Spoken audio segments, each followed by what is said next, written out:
Yes, so we're here. Good morning, good afternoon, and good evening, ladies and gentlemen. We're happy to welcome you to this webinar devoted to the investment opportunities in Kazakhstan in changing economic conditions, which are organized by CERBA Kazakhstan chapter in partnership with KAZAKH INVEST. So before we start with the webinar, just a few words about our association and rules. So my name is Taskin Koshman. I'm the Regional Director of CERBA Kazakhstan and KCBC Coordinator, which is Canada-Kazakhstan Business Council. And CERBA is an independent non-for-profit organization that promotes bilateral trade and investment between Canada and Eurasia, with its membership-based association that represents more than 140 corporates and individuals. And we have 9 offices in Canada and Eurasia. So just a few words about rules. All attendees' videos will be automatically turned off and audio muted. If you have questions, please submit it to Q&A box.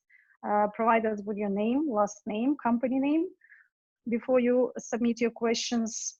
And if you have private questions, you can reach out to the speakers directly. Their contact details are currently available on your screen and copied to the chat box. So today's webinar will be recorded and available on CERBA YouTube channel. All the materials will be also provided after the webinar. And if you have any other questions or concerns, you can reach me out. And now I would like to introduce my colleague, Mr. Gilles Breton, CERBA National Chairman, who kindly agreed to moderate this webinar, and he will introduce our speakers. Please, Gilles. Okay, thank you very much. Well, good day to all. I mean, I'm delighted to be with you this morning. These are excellent opportunities. What I would like to say, of course, that first I wish you all and your families good health in the circumstances. I think this is the most important thing. The second thing that I would like to say, of course, is that in the post-pandemic world, there would be circumstances where people might say that, there will be less trade, less international trade and less international investment. But I think by your attendance to this seminar today, webinar today, you are confirming that you are also of the view that, in fact, it will be even more important to diversify international trade and to diversify international investment. So I think what we see is that although there will be a lot of policy debates in the next little while, there will be an important discussion about how to improve our record in terms of favoring international investment and international trade. The second thing, of course, also is that the large number of participants reminds me that we're doing, through these circumstances to this webinar, reaching out to more people than we ever before. So this is one of the largest attended webinar that we've ever organized. So thank you very much for your participation. I would also like to emphasize that, as just Taskin was just alluding, CERBA works every day, so to speak, every working day. So we do this webinar, but we'll also be willing, to recruit new members, but also to sort of follow up on the questions and suggestions that you may have through this webinar. So that's about it for my introductory remarks. I will now ask Norman Storm to say a few words on behalf of the Kazakhstan chapter of CERBA. Thank you. Thank you, everybody, for attending this webinar, and a special thanks to KAZAKH INVEST and CERBA, all of its management, all of the people that work so hard in these organizations and help to make this whole thing, this whole webinar possible today. Also, thank you to all the participants for joining us and taking your valuable time. Some people early in the morning, some people late at night. We really appreciate your attendance today. My name is Norman Storm. I'm the Managing Director of Condor Petroleum in Kazakhstan, as well as the Chairman of the CERBA Kazakhstan chapter. I just wanted to say a few words on the relationship between Canada and Kazakhstan. It's a long relationship going back to the very start of independence, and I think there's a history that's worth following up. I mean, we know, of course, about the resource sector.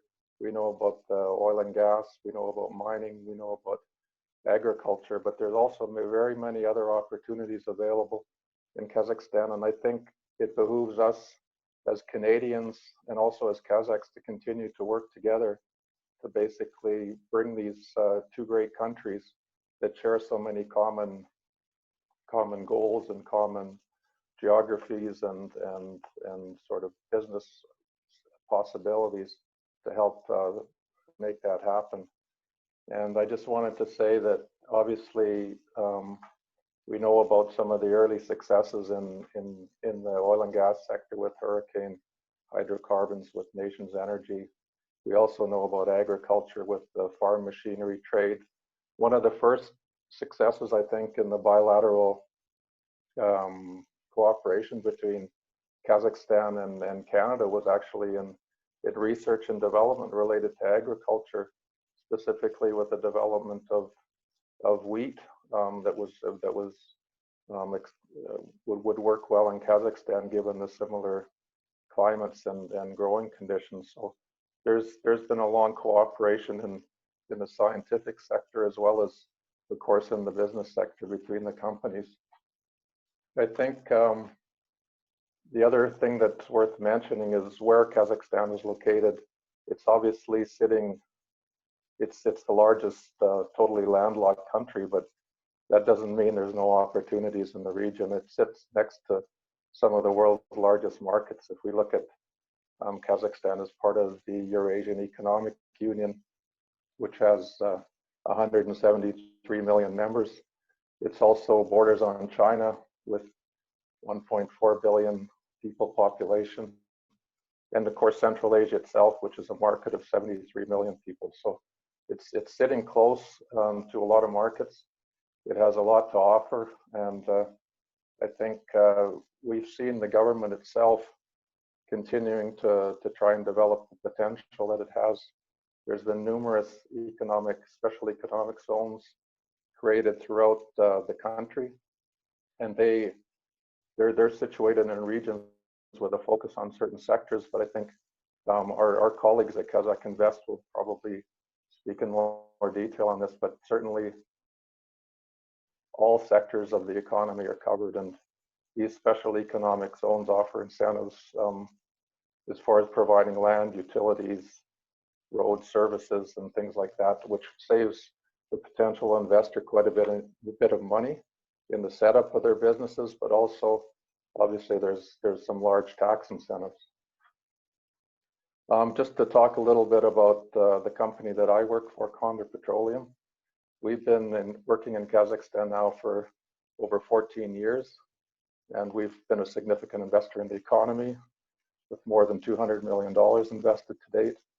And we find Kazakhstan to be, we're very happy with the progress and development of the country itself from the early years to now, and we see continued growth and opportunities in the country. So we're very happy with that. And obviously, in closing, just to say a few words about some of our experiences there, I think the strengths of Kazakhstan are largely associated with the people of Kazakhstan, the desire and the motivation of the people to learn more, to do a good job, to further their training and their educations. These are all positive experiences that we've had during the time that we've been in the country.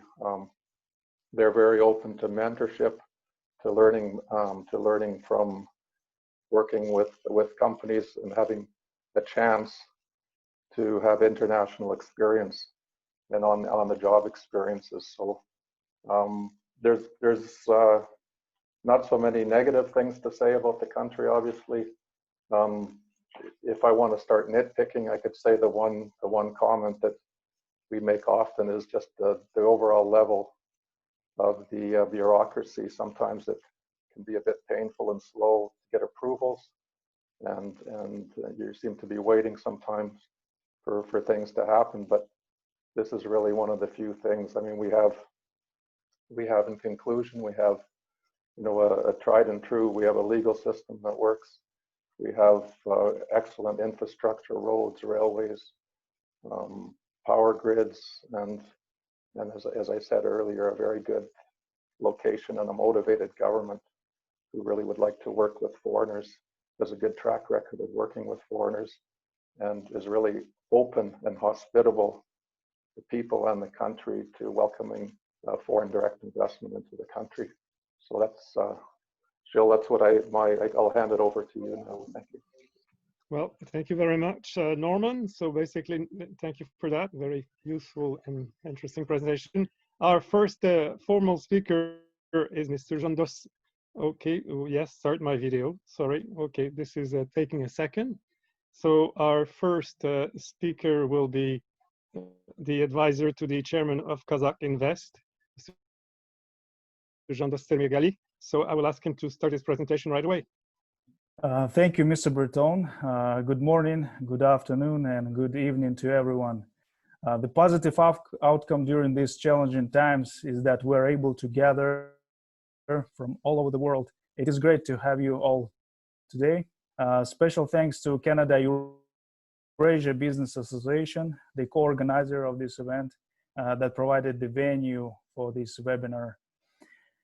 It is an outstanding resource, outstanding association that promotes trade and investment across the Atlantic. So today's presentation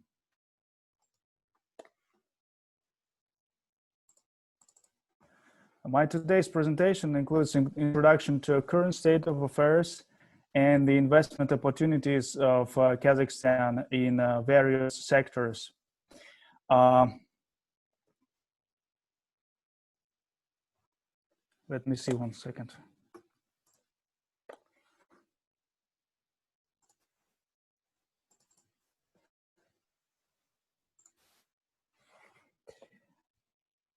Since we have received many questions regarding the present day situation in Kazakhstan, I will start with this topic.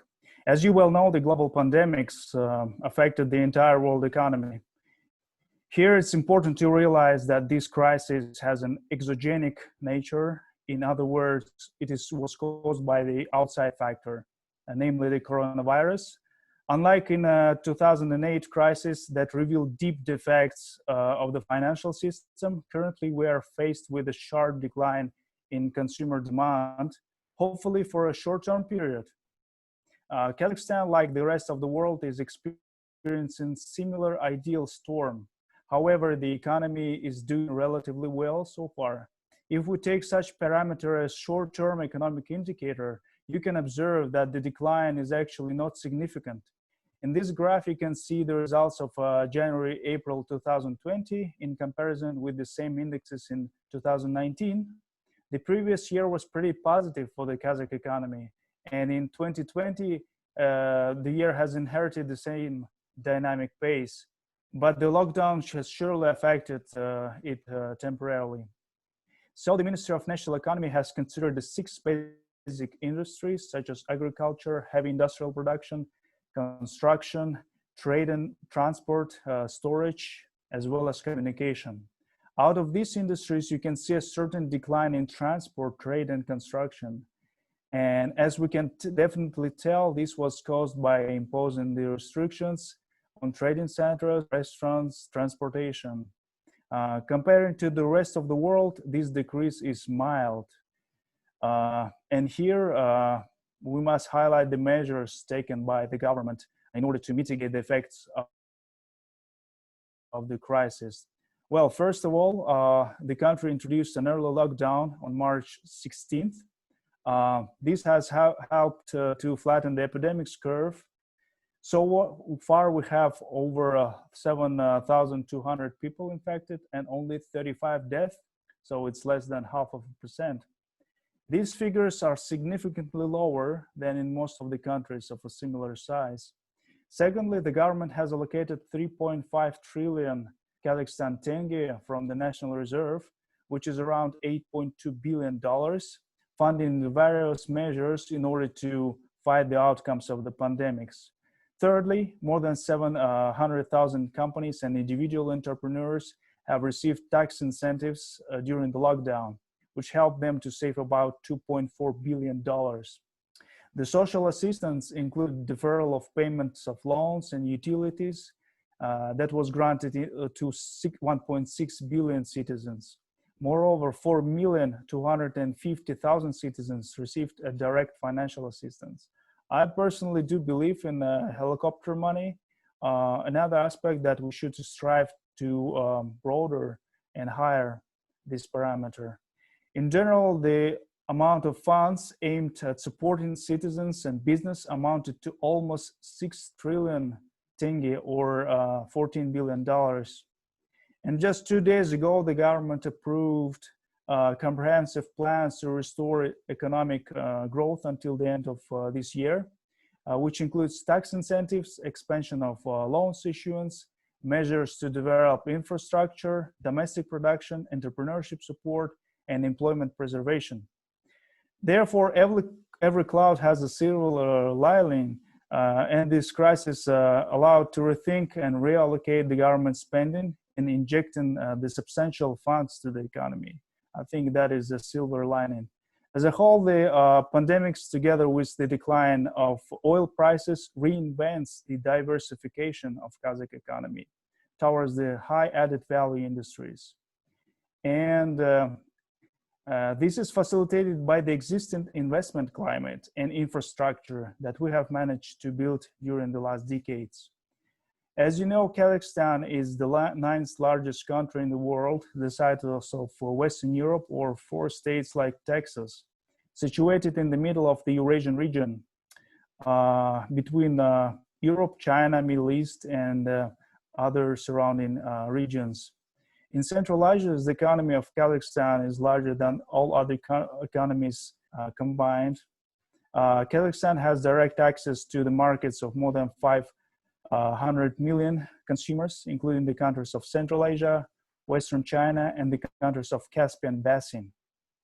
One of the key advantages of Kazakhstan is its favorable geographic position between Europe and Asia, which predetermines its significant transport and logistic potential. Strategically, it links the large and fast-growing markets of China and Southeast Asia to the Middle East and Western Europe. So it's about 65% of the world's GDP by automobile and railroads, as well as the ports of the Caspian Sea. Thanks to the existing multiple transcontinental roads, Kazakhstan is one of the most important participants of the Belt and Road Initiative, called sometimes the buckle of the belt. It is important to note that transcontinental transportation allows transferring goods from China to Europe 3 to 4 times faster. So it's 15 days by railroads or 12 days by highway. Then by sea roads, where it's approximately 45 to 60 days. That significantly decreases the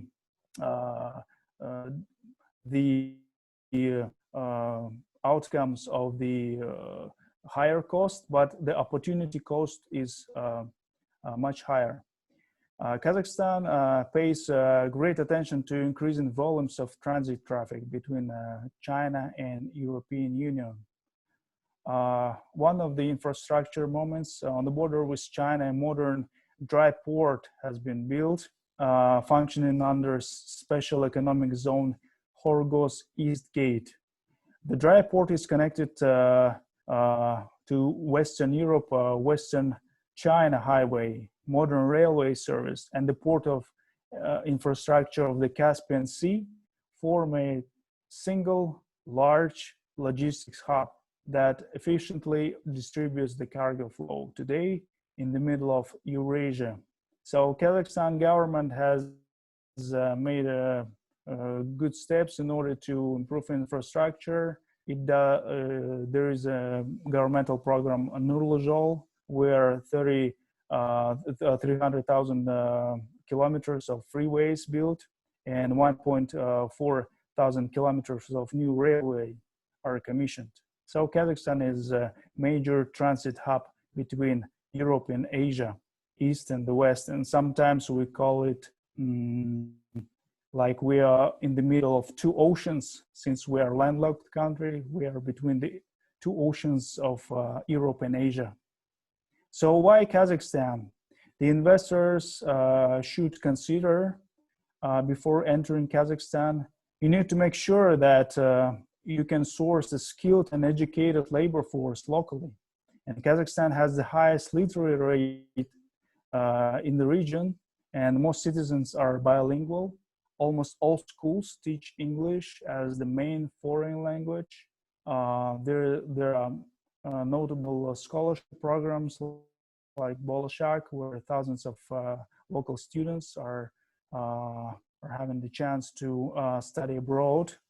And additionally, the bringing in the workforce from the outside of Kazakhstan is also straightforward within the investment incentives provided for foreign professionals. For business and tourism purposes, there is a visa-free regime for citizens of OECD and in general 65 countries. So that brings me to the next point, investors' right protection. You have to make sure that your rights are protected and you're given the utmost priority by the government. The Foreign Investors Council, chaired by the President of the Republic of Kazakhstan, is the highest body. Then we have Coordination Council, chaired by the Prime Minister, which is a very important body in order to introduce various measures in order to improve an investment climate and solve specific questions of the investment projects. Additionally, the launch of the court within Astana International Financial Center and International Arbitration Center are important in order to preserve investors' rights. In order to quickly resolve problematic issues of investors, the Prime Minister of the Republic of Kazakhstan performs the functions of the Investment Ombudsman. And the Office of Investment Ombudsman is run by our organization, KAZAKH INVEST, and we are the body who receives all the official claims and other documentation. So in accordance with the global best practices in attracting investment, we have 13 special economic zones that provide established infrastructure and a wide range of investment incentives. The special economic zones are located all over Kazakhstan, including the major cities, Nur-Sultan, Almaty, and Shymkent. We also have 24 industrial zones. In Kazakhstan, the system of state support for investors is multi-level and includes various industry benefits, as well as investment contract that enables tax exemptions. I should also note that in Kazakhstan, there are many opportunities for project funding. The country has more than 20 funds with governmental participation, including Kazakhstan Investment Development Fund with equity financial tools, KIDF, international financial institutions like EBRD, ADB, and World Bank, surely, and some other large European, Asian, and North American financial institutions successfully cooperate with Kazakhstan. In addition, as I've mentioned before, Astana International Financial Center, AFC, was launched in Kazakhstan in 2018. Its goal is to create two world-class financial services center in the Central Asian region. Remarkably, the residents of AFC are governed by the English common law, and unprecedented fact for the region. According to the Global Financial Centers Index, AFC holds the first place in the region of Eastern Europe and Central Asia. And the government of Kazakhstan provides comprehensive support for investment projects that include financial incentives, such as various subsidies, exemption from corporate income tax, VAT, land tax, and property tax, as well as non-financial incentives, such as free plot of land and infrastructure. I believe my colleague Alida Tuibeko will be more detailed on that. So that brings me to the next point, the investment climate of Kazakhstan. According to the World Bank, since gaining independence in 1991, Kazakhstan has rapidly transitioned from lower middle income to upper middle income country status in less than 2 decades by 2006. Since 2002, Kazakhstan's GDP per capita has raised 6-fold significantly improving the country's performance in the World Bank's indicator of shared prosperity. Therefore, Kazakhstan now counts among the top 30 countries in the world in the prestigious World Bank's Doing Business Index. According to the World Bank's report that has been just recently issued, Kazakhstan is ranked 25th out of 190 countries after climbing 11 places in just 2 years. In addition, Kazakhstan comes fourth in the world by enforcing contracts and seventh in the world for protecting minority investors. By the way, it takes only 1 day to start business in Kazakhstan and 3 days to register a property. The combination of all the main factors is expressed in continuous improvement of investment climate. And as far as the results, since 1991, Kazakhstan has attracted over 340 billion of foreign direct investments. The top 10 countries investors are Netherlands, United States, Switzerland, China, France, Russia, Belgium, Great Britain, Turkey, and Japan. As you can see on this graph, the total FDI in Kazakhstan since 2015. And surely we should name some of the multinational investors in Kazakhstan. And on this slide, you can see some of the largest, not everyone, but some of the largest investors in Kazakhstan from all over the world in different sectors such as oil and gas, mining, agriculture, machinery, financial sector, and others. We should say about our organization a few words. Kazakh Invest is the unified investment operator of the Republic of Kazakhstan. We provide a full range of services to support investment projects from the initiative to the implementation stage. In Kazakhstan, we formed a three-level system of investor support, including Kazakhstan state overseas institutions, embassies, consulates, etc., ministries, local executive bodies. At all these levels, Kazakh Invest plays an active role managing the network of representatives abroad and in all regions of Kazakhstan. We have foreign representatives in China, in the United States, in Singapore, Netherlands, and other countries. In addition, we work closely with local business and associations. The main directions of our activities are, firstly, the investment promotion, attracting new investors into priority sectors of economy, sourcing and targeting of new investors, preparation of relevant projects and investment proposals, conducting comprehensive negotiations with potential investors at specialized events like this one. Second, providing a full range of services to support investment projects at all stages. In particular, we assist in partner selection, localization, obtaining permits, and financing. Third, improving the investment climate and promoting the business image of Kazakhstan internationally. Fourth, continuous service support of potential and existing investors. We provide legal consultation on obtaining public services and incentives, as well as aftercare support. So during today's challenging times, it is critically important to ensure maximum efforts in order to help projects succeed. We believe that public institutions and investment climate that have been formed in Kazakhstan over the past decades will ensure a stable long-term result and mitigate the effects of the crisis. Moreover, Kazakhstan has natural investment advantages, such as our geostrategic location, transit and logistic potential, rich resource base, international trade and investment agreements, and access to the world's major markets. Kazakh Invest constantly analyzes the investment opportunities of Kazakhstan, identifies potential niches and projects attractive to investors.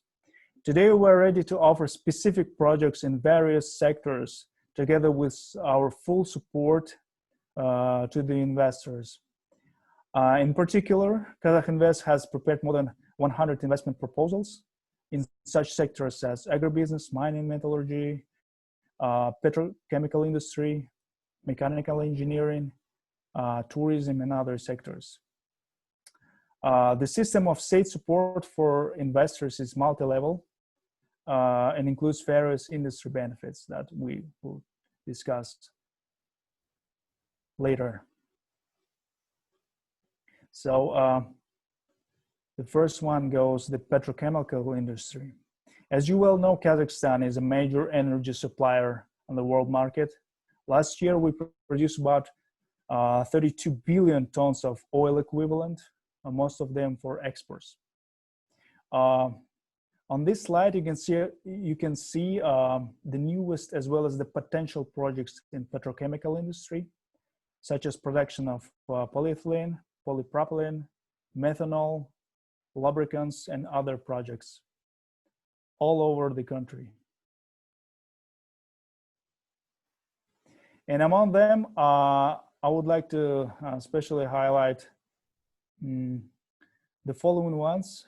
Methanol olefins project by West Gasoil in a special economic zone Morport Aktau seaport, and base oil production by Hill Corporation in Turkestan region, and urea production, fertilizer production by Kazazot in Mangistau region.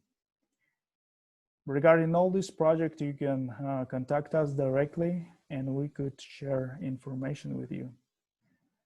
Next is a big one, opportunities in mining, machinery sector. On the left side of the slide, you can see the statistics of Kazakhstan imports provided by OECD, comparing the year of 2000 and the year of 2017. We can see a substantial growth, almost 2 times in machinery produce exports. The important aspect besides export opportunities, we have a large internal market, which associated with oil and gas industry, mining sector, and the general consumer demand. In 2019, Kazakhstan imported 23 billion of machinery production. We're constantly analyzing the investment opportunities and recommend the following directions for localization: electrical equipment, oil and gas equipment, automotive goods. In total, we have 38 products that can be successfully localized, including radio navigation equipment, batteries, converters, inductors, extruders, railway locomotives, vacuum pumps, and other products. As you well know, Kazakhstan is also resource rich. Almost all of the chemical elements of the periodic table can be found in Kazakhstan soil. To make this fact more concrete, 90% of the rare earth metals found in a modern smartphone can be mined in Kazakhstan.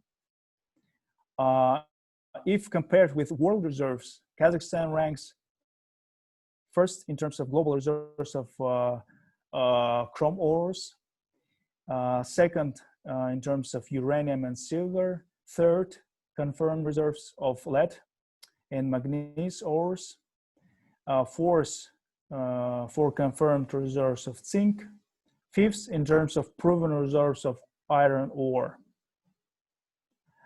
And it is important to note that within the last 20 years, Kazakhstan has attracted over $80 billion in this industry. The important step was adoption of subsoil use code. Effective in 2018, Kazakhstan transferred from a contractual regime to a licensing regime for solid minerals, except for uranium. So this code is based on the Western Australian model. The purpose has been to boost geological exploration and remove administrative burdens for subsoil users. These measures allowed Kazakhstan to become the most attractive jurisdiction in Asia based on its investment attractiveness rating. According to the Fraser Institute annual survey of companies. So Kazakhstan is one of the leading countries in Asia. So the next slide is dedicated to the opportunities in mining sector. As you can see, there are 40 niche projects, almost $10 billion worth combined. And there are various deposits all over Kazakhstan. And by contacting KAZAKH INVEST, we could obtain more detailed information on all these potential projects. What is more, the World Bank estimates that there are over 5,000 unexplored deposits still present in Kazakhstan, valued over $46 trillion. I can't even imagine this sum. So I would just like to highlight a couple of them. The first one is a Tokhtar gold deposit. The extraction of iron ore in Kostanay region. The main prerequisites of this project is growth of the demand in gold industry. In the market, shortage of gold supply and cost of production is low at this location due to the availability of cheap raw materials with estimated gold reserves of 1,160 tons. And the next project is construction of cathode copper plant. The main advantages of this project are the project has a margin unique to Kazakhstan, established and proven technology, short loan repayment period, minimal currency risk, since the contracts are in United States dollars mainly. Great demand for pure cathode copper on the market, and a good industry experience of the company that initiated this project. So please definitely contact us on this project if you're interested. The next one is agribusiness, one of the key industries of Kazakhstan economy. Agriculture and food production industry is one of the strategic sectors of Kazakhstan economy. It has tremendous potential for further growth. The World Bank characterized Kazakhstan as a breadbasket of Eurasia. The key factors of investment attractiveness of this sector is that the total area of arable land in Kazakhstan, more than 200 million hectares and 25 million hectares of land available for irrigation. And then we have access to the world's major markets, and we have intergovernmental treaties with China, with European Union in order to export production. And the government support, 25% of capital expenditures could be considered for these sectors. And Kazakhstan has a skilled workforce and has significant social impact, since about 40% of the population lives in the rural areas. And here we can highlight the following directions. Since we have to be specific in this industry, KAZAKH INVEST has conducted assessment, and we consider the following subsectors to be the most attractive in terms of investments. So it's oil seeds, processing, cereal processing, dairy, meat, and I would say fruits and vegetables, greenhouse projects. Next one is the very important industry is ICT. In Kazakhstan, we have realized a long time ago that education is critically important. Physical manufacturing is outnumbered by the information economy and the tech giants. When I hear that Netflix is now larger than ExxonMobil, we could understand that information and technology is now changing the game. That brings us to this industry of digitalization, and the government has invested heavily into transport and logistics, but also in digital transformation. We have broadband internet, cheap and available 4G networks, and modern infrastructure. And very importantly, we have governmental programs such as Digital Kazakhstan, under which 32 billion Kazakhstan tenge was allocated for this year. And we have many companies from the public sector such as Astana Hub, Zerde, for startup projects and digitalization projects. And we also have KazPost, which is the very innovative company that delivers parcels by drones in rural areas. And surely the e-gov, the electronic government introduction, was very successful. And many public services are delivered by this platform, starting the birth certificates and the business permits and many other permits and official documents. As you know, Kazakhstan is a large country. We have vast opportunities in tourism as well, and we have many projects that are located all over Kazakhstan. And here I would like to highlight Turgen All-Season Mountain Resort, which is a landmark project since it could be developed in summer, in winter. We have lots of attractions over there and beautiful climate, and situated within the closest proximity to Almaty region. And this project has full government support, driven by Kazakh Tourism National Company. So please contact us if you are interested in tourism sector. We have many projects, including the Turgen project. So I hope this presentation today has given you some understanding on the most attractive industries of Kazakhstan as a country, as the investment environment and business opportunities. I will provide you my contacts, and we will keep, we'll be close to negotiate all the potential deals and other prospects of cooperation. Thank you very much for your attention, and see you in Kazakhstan. Thank you very much for that. Now our next speaker will be, hold on a second, Aliya Salimjuarova from KAZAKH INVEST as well. So Aliya, your turn. So it's a great pleasure to have you today with us. I'm Aliya Salimjuarova, and I'm responsible for power sector at KAZAKH INVEST. And today I want to discuss with you its current situation and investment opportunities. I would be glad to hear your questions afterwards, as it is important to have your feedback. So now let me switch on to my PPT. Power system of the Republic of Kazakhstan traditionally divided into 3 zones, which are northern, southern, and western zones. The total installed capacity as of January 2020 is 22.9 gigawatt, and available capacity is 19.3 gigawatt.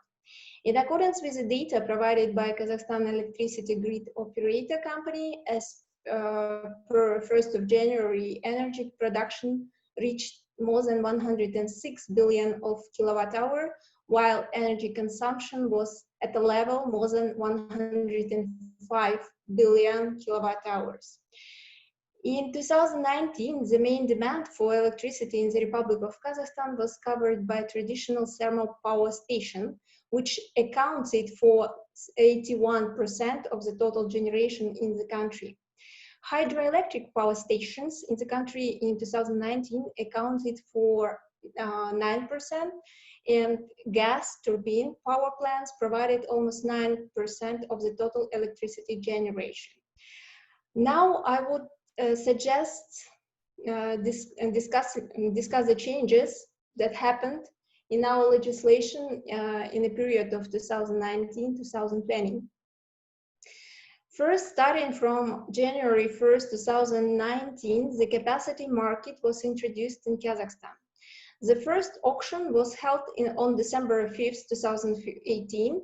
So a single buyer, so-called financial settlement center, purchased services to maintain the readiness of electric power and provides centralized services to ensure that the readiness of electric power to bear the load.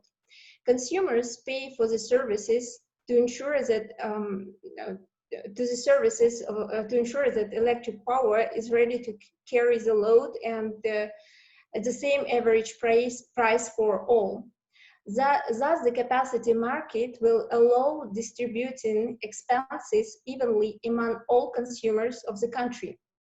The feed-in tariff, according to the last auction held in November 2019, was at the level of 590,000 tenge per 1 megawatt, or 1,415 USD. According to forecasts of power and capacity balance for 2020-2025, there is a significant electricity surplus in a northern zone, which covers the electricity shortage in the southern. In addition, there is a slight surplus in western zone as well. So what are the perspectives for further development of power sector? First of all, it's a modernization of generating equipment of existing station. There is a significant depreciation of generating equipment of existing station. Therefore, it is important to develop measures for modernization of equipment and heat supply system in the cities. The average age of power plants equipment in Kazakhstan at the end of 2019 was almost 33 years. Over the previous 5 years, it has been increased for 3 years. Currently, we are suggesting developing a mechanism for increasing the rate of return for energy producing companies. And we discussing currently the rate equal to 12%. Second is to develop the maneuver capacity to cover peak loads and the balancing of electricity. Currently, Ministry of Energy is at the stage of legislation amendment, and as soon as it would be approved, a gradual development of maneuver capacity is. Third, the development of energy efficiency and energy saving programs. Thermal power plants have a very high consumption of electricity and heat for their own needs. And this greatly affects the cost of electricity and heat. Therefore, we see the investment potential at the area of technology transfer in the field of energy efficiency and energy saving. And of course, there is a great potential for development of renewable energy sources in Kazakhstan. There is a concept for Kazakhstan's transition to a green economy that was approved in 2013. So it suggests the following indicators of renewable energy sources development. We would like to have 3% in 2020, 6% in 2025, and 10% in 2030. To mention, renewable energy sources mechanism went through rapid changes, which was accompanied by a significant improvement of the legislative framework. In the period of 2014-2017, country had fixed tariff, which were replaced by the auction bidding mechanism, with the introduction of auctions with ready-made project documentation. It happened just recently in November 2019, last year. By the end of 2019, there were 90 renewable energy facilities in the country. Today is more than 97. And by the end of 2020, the number of renewable energy facilities will reach more than 100. The total installed capacity of renewable energy facilities is already more than 1 gigawatt. It should be noted that to date, more than 400 billion of investment have been attracted to the renewable energy sector. It is planned to pay about 81 billion of tenge of taxes from renewable energy, and 975 permanent jobs have been created. To mention, through 2018-2019, 138 companies from 12 countries participated in the auction. Kazakhstan has great potential for development of renewable energy sources, and you see it on the slide. So why investors should participate in renewable energy sources auctions? What are the reasons? Mainly, it is a state support which, among other things, ensures the conclusion of a long-term contract for the purchase of electricity for 15 years, as well as the provision of investment preferences. So, power purchase agreement concluded with the auction winner for a period of 15 years from the date of commissioning of the renewable energy facility at the auction price with annual tariff indexation after a year of operation of the station. The current formula is following the exchange rate of the national currency to convertible currencies by 70% and to the consumer price index by 30%. This formula aimed at the reduction the risk of investors when the exchange rate of national currency changes. Moreover, the auction winner is awarded the priority dispatch and exemption from payment for services of electric grid companies. Recently, renewable energy sector was included in the list of priority activities, which entitles company implementing projects in the field of renewable energy almost all types of preferences, including tax funds. So the package of preferences provided includes, first of all, exemption from custom duties. Second, it's a state-in-kind grants.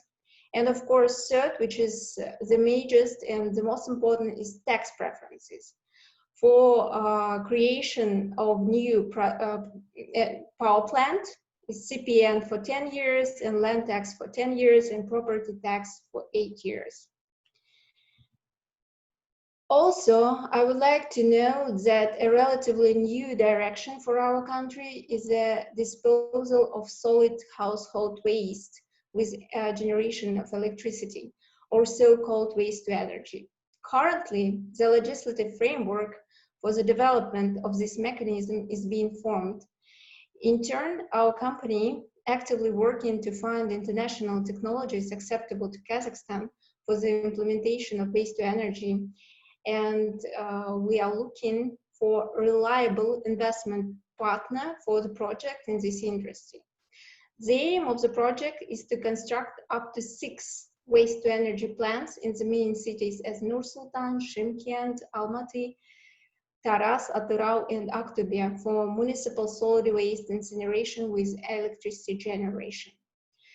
Total annual capacity of plants is up to approximately 1.3 million tons of waste.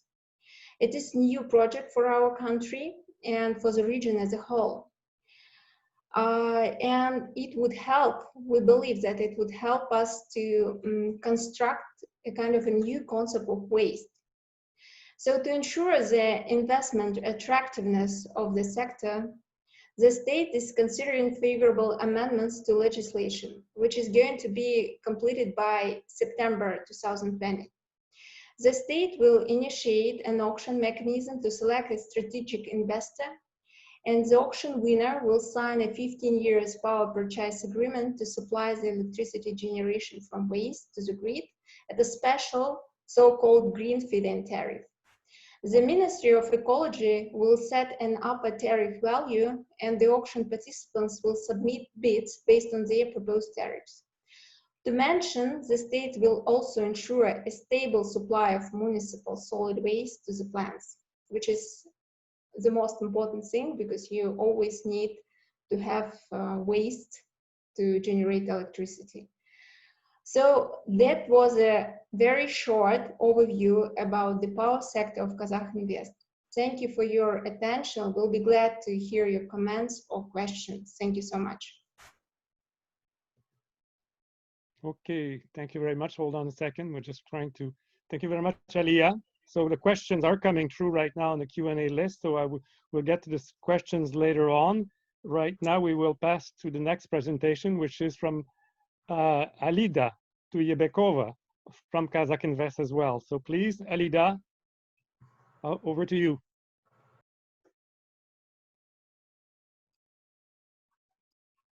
Hello, everyone. Thank you for giving me the opportunity to make my presentation here. Just a second.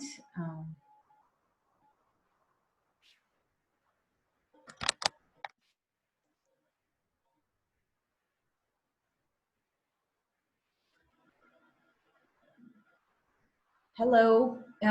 Could you please confirm that everyone can see me and everyone can hear me?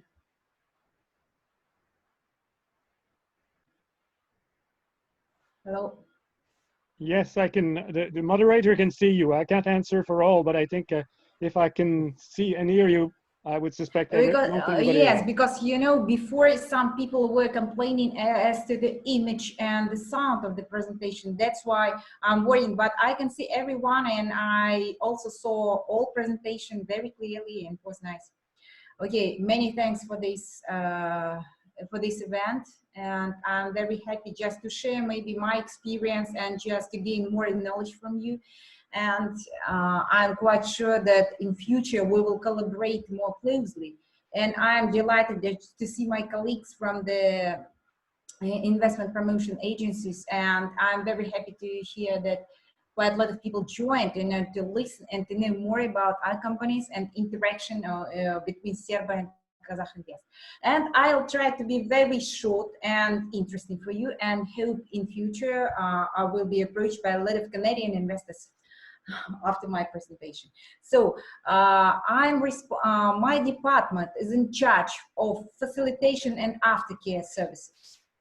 And I know that usually as a focal point, the promotional activities stand at the first place, and aftercare and facilitation services usually at the end, but they're very important for us. For example, and so far as I know that in order to make for investors the way as easy as possible, any investment promotional agency should devote a substantial resources for this area. And as you see, the service support of KAZAKH INVEST is engaged in three services. It's facilitation and aftercare, one-stop shop, and investment ombudsman. When we say facilitation and aftercare services, if we translate from Russian word by word, we can say service support and post-investment, but we're trying to use OECD terminology. So I can say that, so here I'm using facilitation aftercare services. What does it mean? It means that KAZAKH INVEST provides every investor, every person or legal entity which approaches to KAZAKH INVEST for the help with free legal consulting. Then all investors can get visa support. Also, any investor can get help and assistance in interaction with other state agencies. Second one, when we say one-stop shop, I think it's a well-known term which is used as in order to highlight and to emphasize the access to one point of provision of public services. So one-stop shop is provided by KAZAKH INVEST. So if any investor comes to KAZAKH INVEST and is asking for consultancy and public service, and we will provide not with our resources, but we will organize all this process in special public services center or in our regional office. So when I say one-stop shop, I would like to emphasize that we are insisting on investor-tailored approach. So every investor is, every investor's complaint or investor's request is processed individually. And we're helping not only at central level. KAZAKH INVEST is helping at all three levels. I just can explain. We have overseas representatives abroad. We have central office in Nur Sultan, and we have regional representatives who are currently also like advisors to our team, so the governors, regional governors. So whenever you need any help at external level, central level, or regional level, so we are ready to help. And as to the investment ombudsman, currently investment ombudsman in Kazakhstan is Prime Minister Mr.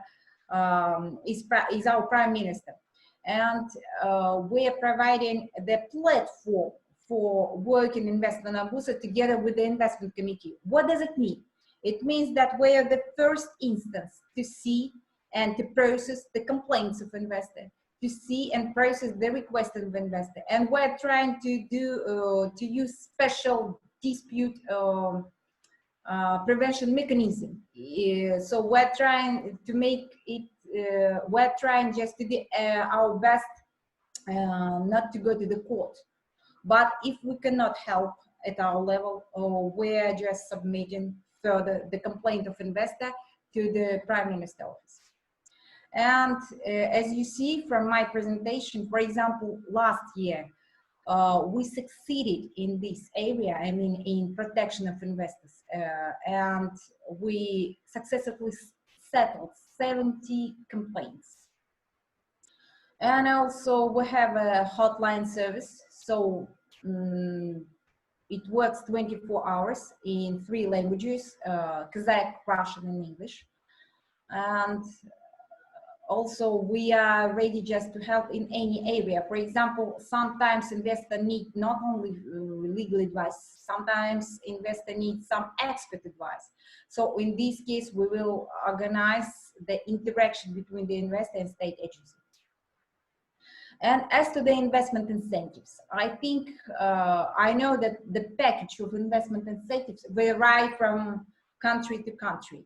So in our country, all and any investment incentives, when I say investment incentives, I mean these state support tools, they're provided only under the investment contract. So if any, so in order to get the investment incentive, the first step is just to apply for the investment incentive, online or offline.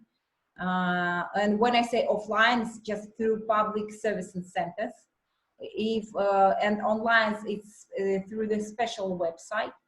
Thereafter, you wait for the expertise approval, and then if everything is fine, and if the application is approved by all state agencies, special agencies, I will show it further, the investor will get the investment contract. So when we say contract, we shouldn't imply, it doesn't imply that the investor and the state will have negotiations, discussions, and we will do a usual civil contract. No, the investment contract is a public service, and it contains 2 stages: file an application with the public services center or online, and then get the contract back subject to the approval. And as to the investment incentives, we're happy just to say that we have very good investment incentive packages, and they're provided to investment project and to investment priority project. They're different, and why I put a huge spotlight on the difference between 2 projects, because the investment incentive package is different for the project. Is different. It depends on the project's category.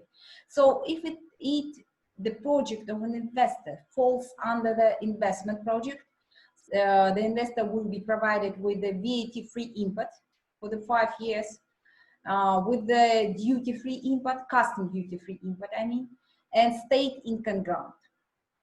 And as to the state income grant, this meaning is very broad. So it includes buildings, land plots, equipment, maybe some erections, but in fact most investors and the government itself mostly provides the land plots. The most investors apply for the land plots. And as to the VAT-free input, it sounds very attractive, but it's very limited to the special list of items which can be imported under the VAT-free input regime. So VAT-free import doesn't cover all actions or all activities under the doesn't apply to all investment projects, only to those investment projects which are in line with the list of VAT-free import products. And as to the investment priority project, the same. The two preferences are like the previous one are the same. For example, investors under this project can get state income grant too, then duty-free import of equipment, accessories, spare parts, raw materials. But unlike the investment project, these projects this project is granted with the tax preferences, tax incentives. When I say tax incentives, I mean tax holidays from 3 taxes: corporate income tax for 10 years, exemption from land tax for 10 years, and exemption from property tax for 8 years. And they are provided only under the investment priority project. And in order to understand whether your project falls under the investment or investment priority project, you should see the list of priority business activities. Kazakhstan, like any other countries, prioritize business sectors, and we can say industries and investors, of course. But first of all, business sectors.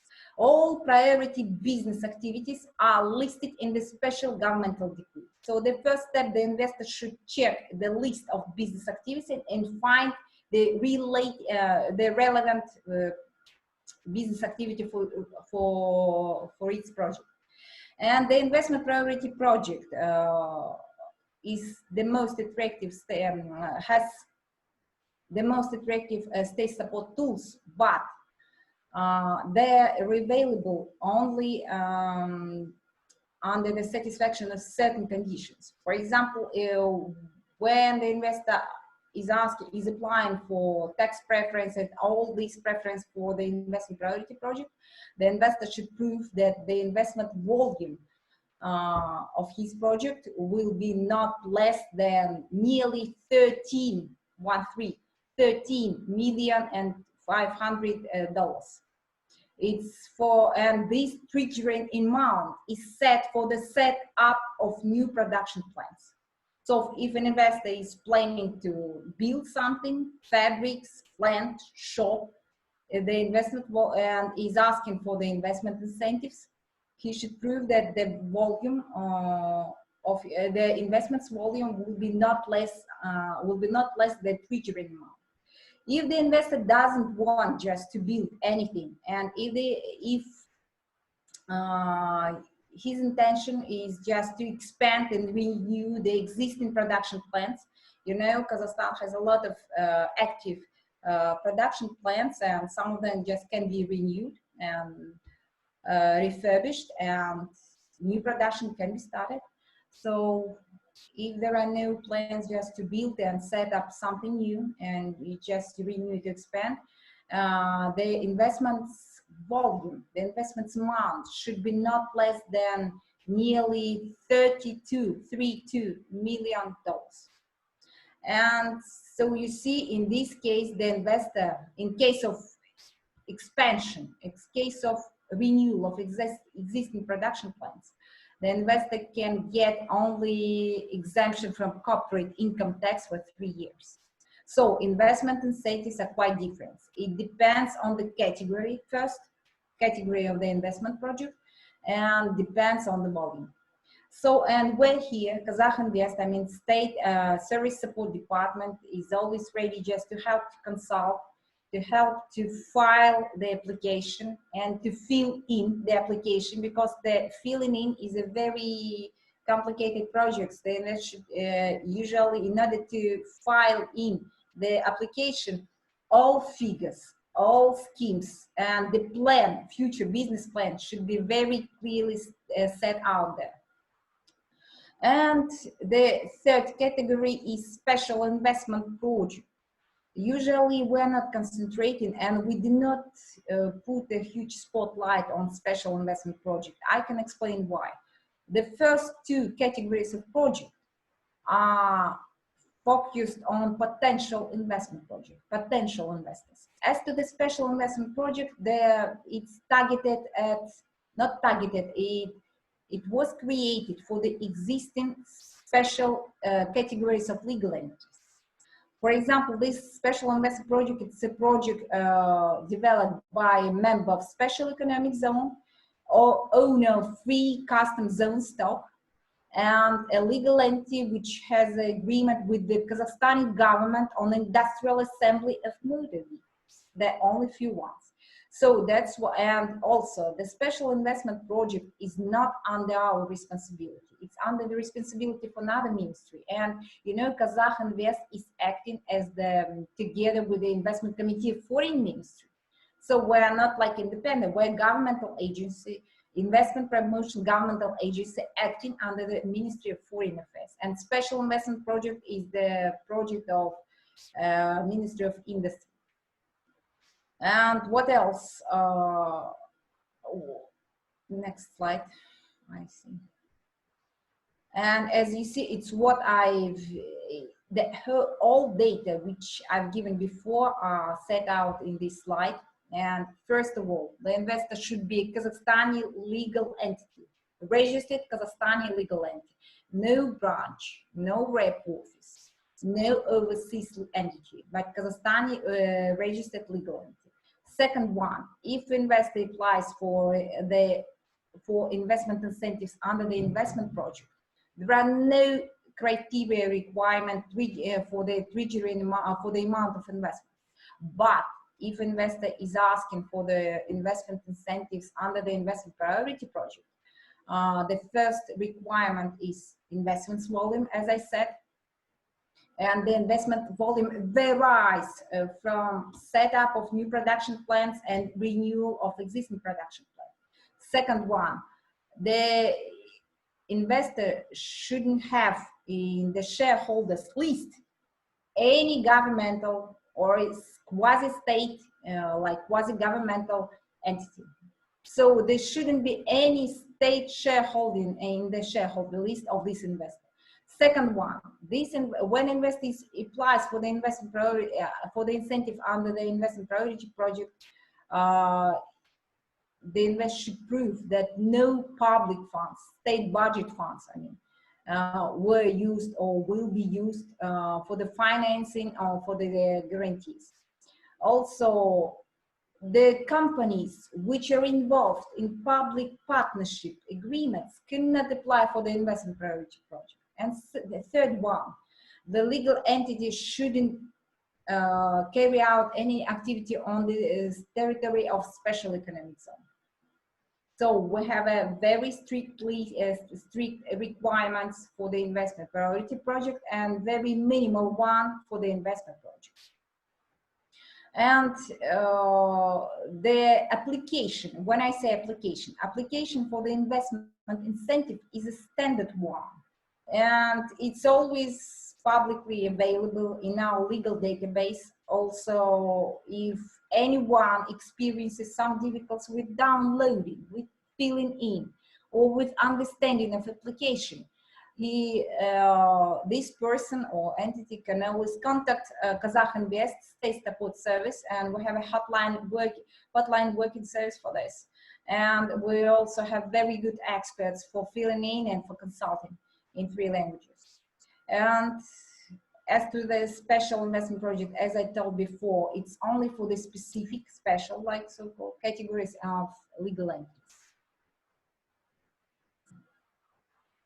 How to sign investment contract? You see, the investor first it's not obligatory, that's not mandatory, but usually we are just always advising to consult with our experts.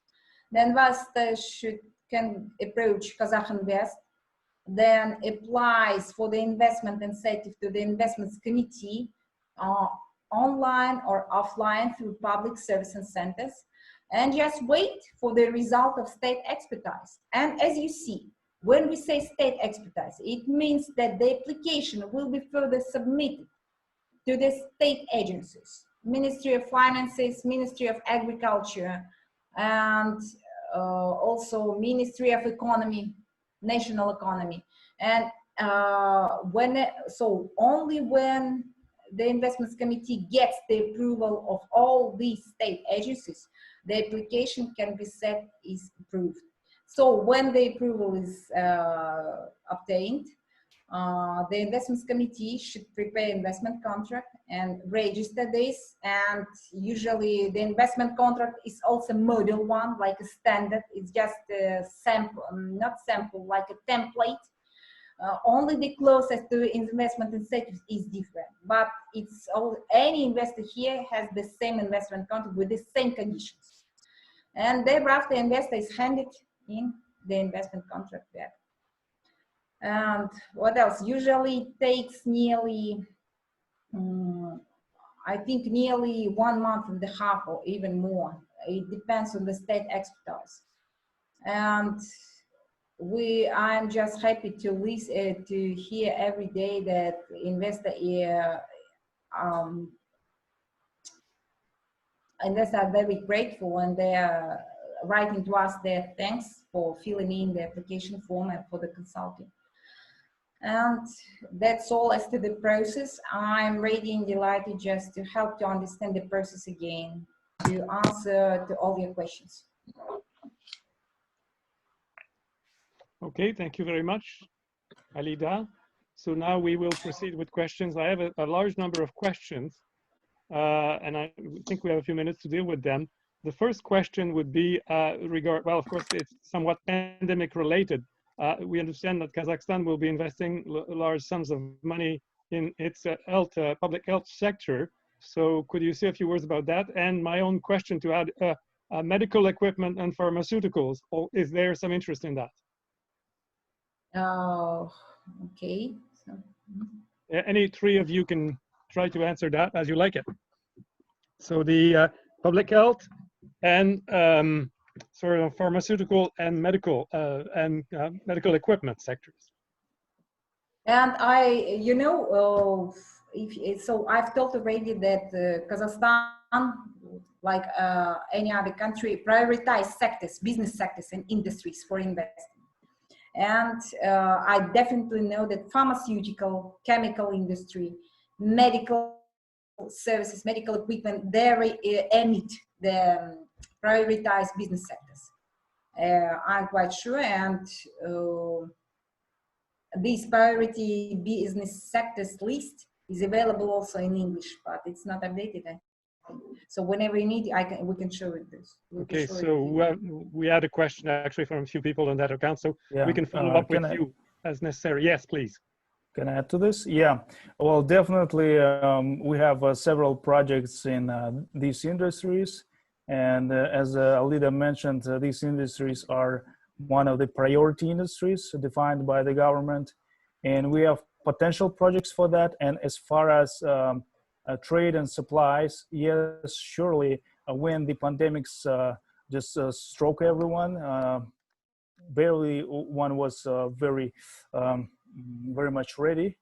That includes United States and China. United States realized that many face masks are made in China, and then there was shortage. And China was, first weeks they were not able to get the sufficient number of masks. And in Kazakhstan, yes, we during the first preliminary period we have suffered insufficiency, but now it's okay. And the second part of the question is regarding the projects. Yes, we can definitely provide projects in these sectors. Okay. And please contact us. Anna will just we will just share our contacts afterwards. Just looking through the questions right now. We have a series of questions. We will provide you the questions in writing, because I think there's some very detailed questions with respect to the healthcare development. One question was in general terms from our colleague in Washington, Mr. Miller. what is Kazakhstan doing to make certain that the Belt and Road Initiative are focused on improving Kazakhstan logistics and infrastructure rather than serving China's advantage? So, yeah, in Kazakhstan, we do believe in mutual advantage, and we cooperate with every country in the world according to the mutually beneficial principle, and that includes, of course, our neighboring countries such as China. And of course, we understand that we are only the part of the large infrastructure project, land infrastructure and sea infrastructure. And in this regard, we are firstly, we're taking advantage of the natural volume of transit traffic going from Asia to Europe and backwards. And certainly, specifically, we can name infrastructure projects and infrastructure facilities such as Horgoz, such as two seaports in Caspian region, and other hard infrastructure that Kazakhstan is benefiting from, as well as the tax inflow and the growth of the international trade. So I think here we are neutral. I think that it benefits everyone, and mostly the countries along the new Silk Road. Thank you. Okay, a quick question. There was an investment conference planned for this year. When is going to be the, you know, when your next international investment conference will be? We would be love to hold it as soon as possible. Yeah, Kazakhstan has introduced an early lockdown, and now we are out of this process. And I would say that we will organize the events like our Kazakhstan investment roundtable that we hold every year in May or in June or in July. And this is a huge event, and it was planned for this year, and just as any other international events, it was postponed. And hopefully we have optimistic plans for the second part of the year, unless the second wave of the coronavirus will be hard. So hopefully we will plan it as soon as possible, and we will definitely keep you informed. Yes, thank you very much. Just to add what just Zhandos mentioned, we also have a number of meetings and webinar sessions via collaboration with different parties. And we are welcome. We will be glad to see you and to hear you at these events. So you are welcome. Okay, I'm just sorting out the questions. We did not mention the defense sector. Is there something in terms of the foreign investment? Is there some defense-related possibilities? When you said defense, you mean protection of investors' interests? No. I mean military supplies, for instance. Military supplies. In so far as I remember, any and all so-called defense-related activities, they're carried out by Ministry of Defense. And usually I met only twice investors who were interested in this area, in some digital area for the defense activities. And we just, insofar as I remember, we organized the interaction process, the negotiations for them, but we are not much that in this area, because we are mostly concentrated and huge spotlight on the processing industry. But whenever you need help, we can help you. Just interact with Ministry of Defense and they can ask everything. You may already have covered this, but I have a question here, which is from Mr. Sessa. Well, congratulations for the webinar. Main national and regional incentives and subsidies Kazakhstan is providing to foreign investors in cereals and meat processing subsectors. Pardon, once again? The incentives and subsidies Kazakhstan would be providing to foreign investors in the cereals and meat processing subsectors. Yes, of course, and you mean the meat industry Yes. is under the priority sectors, and of course, and you know what? It's my service supported matter is my department. We have also project department, and the project department we have a special dedicated group for meat industry and agriculture. And meat and agriculture is always under the priority sector. And also the meat industry is provided not only with the investment incentive, but with the special support tools from the Ministry of Agriculture. And they're very extensive ones. And our project manager will help the organize to get the incentives from both from the Ministry of Agriculture if the investor is interested in this area. And yes, of course, the meat industry is very welcome and is always under the priority sector. May I add to this? Yes, we please. have multiple projects and investment proposals in these sectors, the meat sectors. I would name pork, I would name poultry, I would name beef. As you can observe the news feed, there are many companies entering these sectors, including the multinational companies. And we have many potential projects that we could share with you in deep processing of cereal, in deep processing of oil seeds, and in meat processing industry. I would just like to share the my contacts that you can contact me at once more. And please contact me regarding the opportunities and projects, and we will provide feedback and hopefully share essential information with you. And Okay. of course, many projects are available, projects that require investments, and some of the most available projects are available on our website.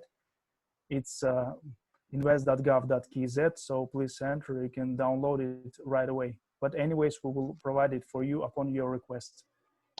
Okay, a few more questions here from Lithuania, from Mantas. Can a foreign investor be the 100% owner of agricultural land in Kazakhstan? And would you care to elaborate on land ownership, please? And I can answer this question. You know what? No, it's prohibited. I mean, land ownership by foreign investors is prohibited under the laws of Kazakhstan. And also we have, okay, it will be eased further next year, but the moratorium on foreign ownership of land is effective till the 31 of December 2021. So it's total ban and moratorium on foreign ownership of land in Kazakhstan. But thereafter, the situation will be changed. Yeah. And sorry, go ahead. No, because of course, if the ownership is not possible, long-term leases, are they possible? Long-term lease will be possible. Long-term lease will be possible, but not currently. But you know what? We have other ways just to get it. It's available under the special economic zone. It can be available under the investment contract, but not but without these instruments, without these two ways, without any contract, without a special economic zone, just to go and come and take the land, it will be quite complicated. May I add to this from the practical way? Yes, usually, as you see, many international companies are operating in Kazakhstan. I've shown you the list on my slide, and many more out there. Usually, they don't want to own the land. They can 100% own the processing factory, the facility, the means of production, but the land is often not so attractive for foreign investors, and we can see the local farmers owning the land and building a successful cooperation with the foreign investors, supplying the raw materials to the processing facilities, and that is why I think there are many ways that other companies operate, and you can contact us. We can figure out the most efficient way. Okay, thank you very much. That's useful. I have another question here, which is I'm sure you can answer. A company registered under the company, in a foreign country, but is publicly owned in part or fully by the government. Can that company invest in Kazakhstan? That is a publicly owned foreign company. Can it apply for investment in Kazakhstan? As I said before, the applicant for the investment incentives can be a registered legal entity, and no matter who are the shareholders, I mean foreign ones or local ones, it doesn't matter. But the requirement as to the state shareholding. So if the state, I mean government of Kazakhstan, state or quasi-state legal entity holds some shares in this company which is applicant, and the size of the shareholding is more than 26%, is prohibited. I can explain why. Because the investor is asking for the investment incentive, like for example tax incentives, so the government cannot fund and cannot support itself. That's why we're not allowing companies which is held by the government, not for 100%, but for more than 26% to apply for the investment contract. Yeah, and okay. we in our Is it clear? In our legislation, we don't have such a term as foreign investor. We have the term that the legal entity that conducts the investment activities. And yes. If you're a registered legal entity of Kazakhstan, foreign owned or locally owned, you can definitely apply for the incentives. Okay, but if you were a foreign entity investing in Kazakhstan, but you happen to be publicly owned by the government of your country of origin. What do you mean publicly funded by the origin? I just didn't get it. No. The idea is that, for instance, let's take the example in Canada, for instance, we have Hydro-Québec, which is a large hydropower corporation. It's publicly owned by the Quebec government. Mm-hmm. Could it invest in Kazakhstan, for instance? Of course. Yes, and we would be just delighted to see such big Canadian company here. But first this Canadian company should create a small Kazakhstani limited liability partnership. LLP is the most popular form of legal entity here. So if it's Kazakhstani legal partnership owned by this big Canadian agribusiness company, it will be welcomed everywhere. Of course, it can invest.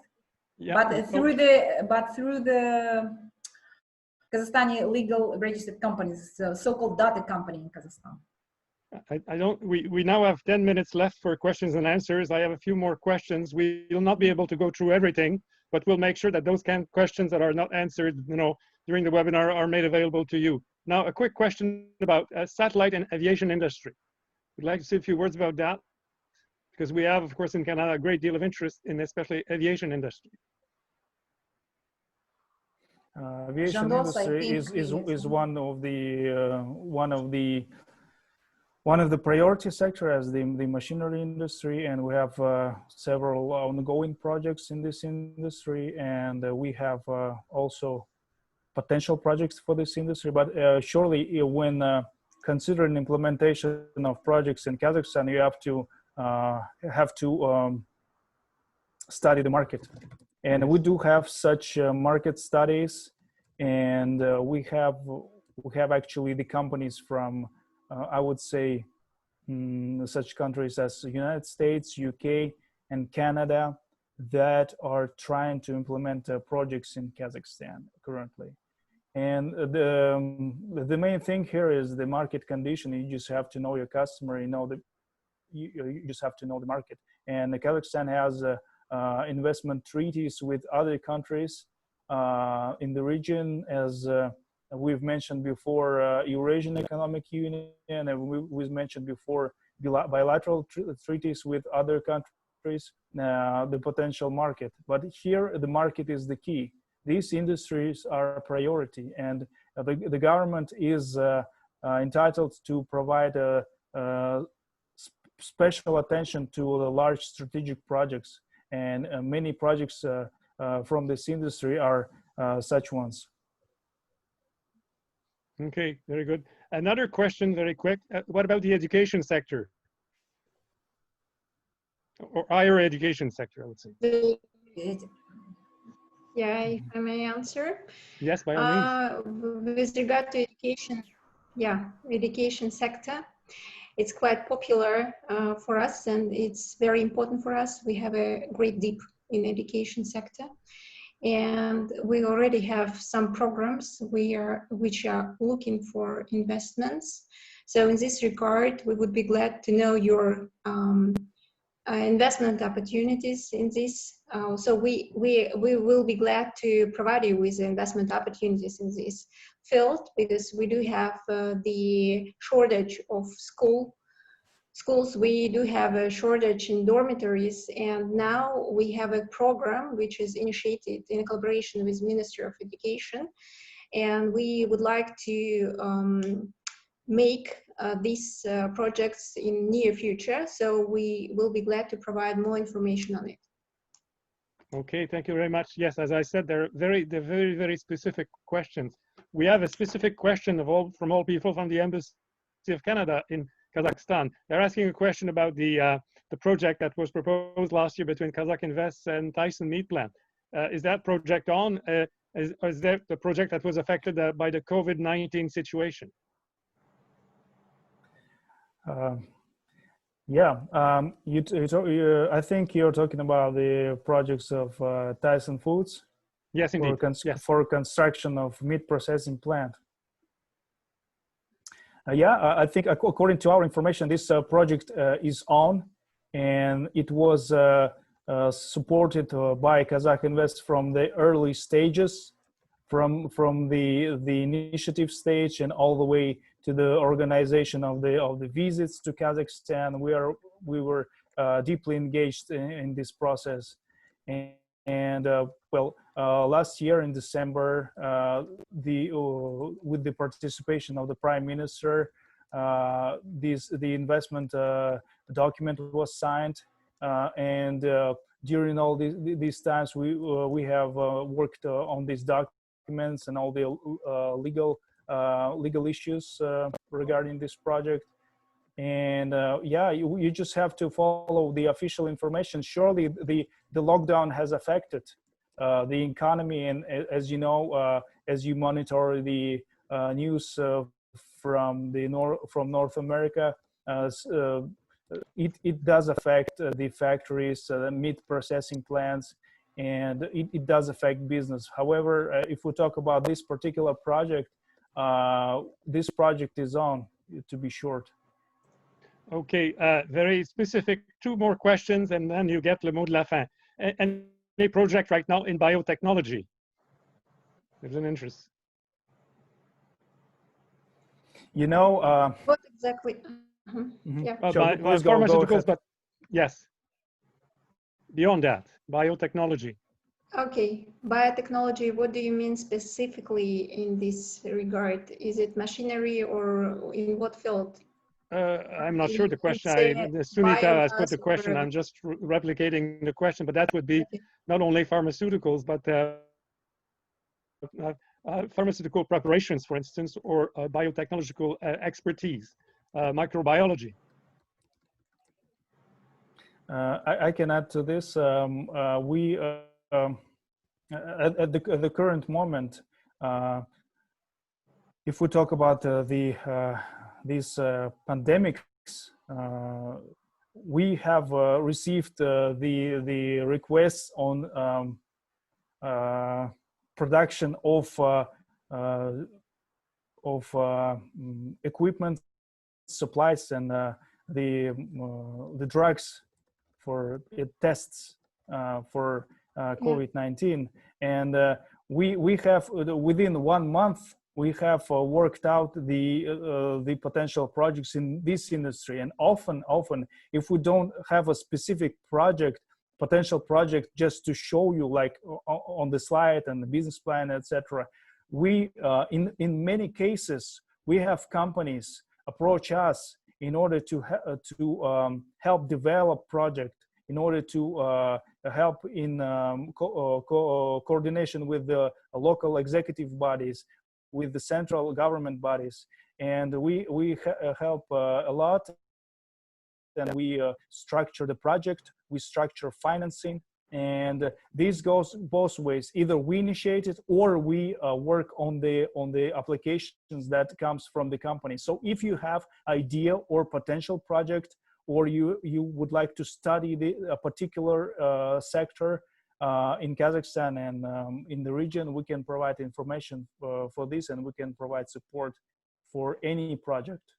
In this regard, yes, I would also add, if with regard to healthcare and pharmaceutical industry, it's also a great importance for Kazakhstan, and we actually also have a shortage in the hospitals, and some programs is going to be initiated in the near future, and we'll be ready to include in our pipeline of projects some incentives and some opportunities in this regard. So we do have people who are specifically involved in this issue. That is why we will be glad to know your proposition or suggestions, and we will be glad to provide you with more information about pharmaceutical and healthcare industries, and we will be glad to provide you with the specific projects and programs that we do have in these fields. And of course, we do have the good connections with the ministries who are in charge of these projects. That is why I suppose will be good key to enter these ministries and to initiate these projects. So thank you for your question.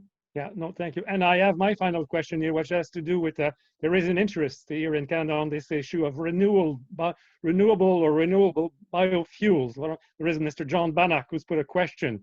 Is it possible to enter a joint venture, let's say, with a farmer to produce renewable biofuels?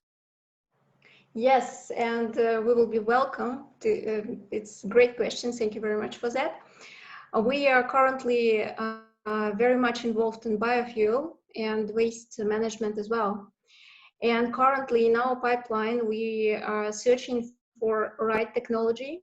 And we have a project which is in Karaganda region, which now searching for some technological solution. This project has already PPA signed for 15 years. It's an auction winner, and it's a project in biofuel, and it's based on anaerobic fermentation. So in this regard, we do have projects which are looking forward to get some proposition on technological solution, first of all.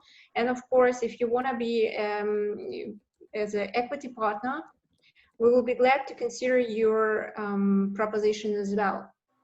Moreover, I would like to just to note that on our website, KAZAKHINVEST.com, we do have a lot of information with regard to the renewable energy sources. We do have webinars, we do have investor guidelines, and we also have a lot of information about other specific sectors. And you have also there the contact details of the project managers who are in charge of these particular spheres. And we are always open to answer your questions. So please visit our website as well. Okay, thank you very much. There are many other questions, but I believe you have, through your presentation, answered most of them. So I would like to remind participants that your presentation will be available, so that people may have more questions, but I think your presentations answered a lot of the questions already. So I'll give you 1 minute or two to have the final word, as we say in French, le mot de la fin, before I pass it back to Taskin. But of course, at this time, I would like also to thank you very much for a very useful and very interesting presentation. So any three of you want to have a final word? Say something that you haven't had a chance to say so far? I would like to thank everyone for this wonderful opportunity. The most important thing that we stay in touch, that lockdown hasn't scared us. We are on, we are working, and Kazakhstan is open for everyone. And particularly Kazakh Invest can can act as the window to Kazakhstan. So please contact us, and I would like to pass my special thanks to CERBA, the wonderful organization. If you're not member yet, please consider joining. Yes, thank you very much, Zhandos. Now I'm passing the word to the working person at CERBA in Kazakhstan. Taskin, over to you. Yes, thank you, Gilles. Thank you very much for your moderation, and thank you very much, speakers. I think it was a very informative webinar, lots of information. And as we said at the beginning, yes, we will definitely share. We'll send out follow-up email with presentations, with all contact details of speakers, so you will have it. And once again, a few words about CERBA. So we are, as I said, we're a non-for-profit organization. We have in membership more than 140 members. So if you are interested with our activities, please join us. We'll be welcome to serve you, as we serve and assist our members with government relations, with business development, with logistics, and many other issues. And mostly we work to promote trade and bilateral relations between Canada and Eurasia. So please join us. We have all information on our website, and will be followed as well. And you can contact me anytime. And thank you for your participation. Any questions, we'll be happy to answer. Gilles, you are I'm muted. Well, thank you very much to all again one more time. So I think that is, as they say here, farewell to all, and see you soon in person, if possible. Yes, very much waiting for that, looking forward. Thank you, colleagues. Thank you. And thank you, everyone.